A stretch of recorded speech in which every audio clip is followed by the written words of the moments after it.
Joshua stopped at the desert edge. His hand rested on the hilt of his sword, but he did not draw it. Before him, the walls of Jericho rose 30 feet into the shimmering heat. They were thick, wide enough for 2 chariots to race side by side, a barrier of stone and silence that defied entry. He looked up at the battlements, tracing the jagged line where the stone met the sky. It felt like standing before a mountain that refused to be moved. Behind him, his army waited, their weight shifting in the sand. He turned away from the wall and faced them. He did not call for the archers. He did not signal the vanguard to sharpen their blades. Instead, he reached out and touched the gold-plated wood of the Ark of the Covenant as it was brought forward. His soldiers watched, their breath shallow in the dry air. The steel remained sheathed. The plan was not to strike, but to walk. Joshua raised his staff, the signal given, and the impossible task began. 7 priests stepped forward, lifting the long, curved ram horns to their lips. The first blast tore through the stagnant desert air, a raw, dissonant note that echoed against the stone ramparts. Joshua moved. Behind him, the army followed, thousands of feet striking the dry earth in a singular, heavy rhythm. No one spoke. No one drew a blade. The only sound was the grinding of sandals on sand and the recurring, haunting wail of the horns. High above on the battlements, the guards leaned over the edge, spears held tight. At first, they shouted down, their voices carrying insults across the gap. The soldiers did not look up. They kept their eyes fixed on the path ahead, maintaining their pace with mechanical precision.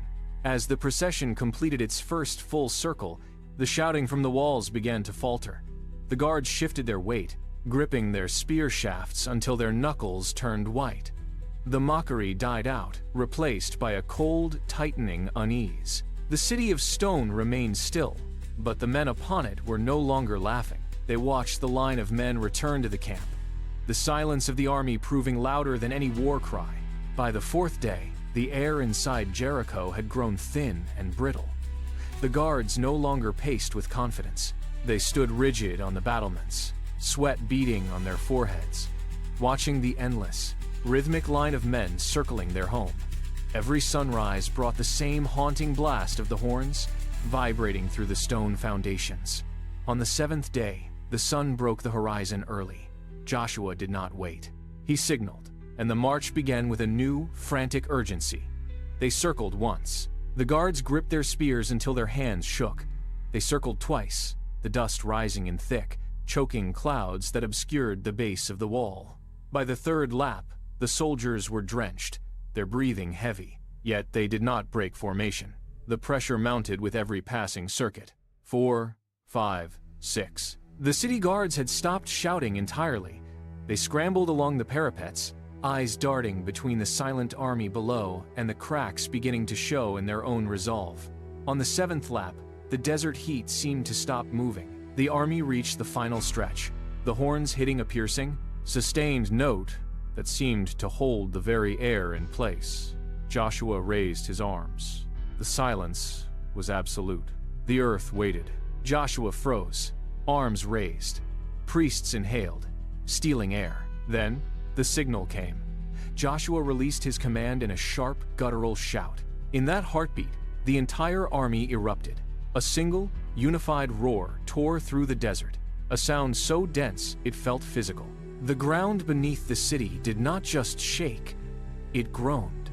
A deep, tectonic protest that traveled up through the boots of every soldier. Cracks appeared instantly, spiderwebbing their way up the vertical face of the stone walls. Dust began to pour from the fissures like water from a broken dam. Then, the gravity of the moment took hold. With a sound like thunder tearing through the silence, the massive ramparts buckled. They did not tilt inward. They exploded outward, shedding tons of masonry in a single, violent motion. The walls disintegrated into a roiling cloud of pulverized rock and gray debris. The sound was deafening, a roar of stone grinding against stone, drowning out the soldiers and the wind alike. Within seconds, the 30-foot barrier had ceased to exist. Where there had been an impenetrable wall, there was now only a jagged, sloping ramp of ruin. The city lay exposed, stripped of its defense, as the dust clouds slowly began to settle. The heavy gray haze hung suspended in the desert air, tasting of grit and pulverized limestone. Joshua did not wait for the dust to clear. He moved forward, his boots finding traction on the uneven shards of rock that had once been the pride of Jericho. He climbed the slope of the debris, his stride steady, his eyes fixed on the now exposed heart of the city.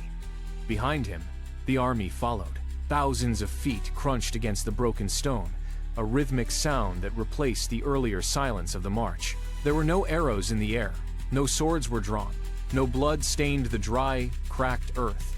The soldiers moved as if walking through a gate that had simply ceased to be. Inside the perimeter, the city was unnervingly still. The guards were nowhere to be seen. Their defensive lines vanished, along with their walls. Joshua reached the crest of the ruins and looked out over the interior squares.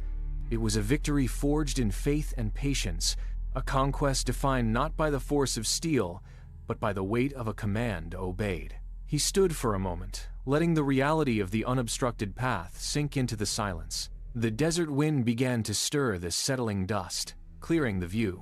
The path ahead was open. The journey was complete.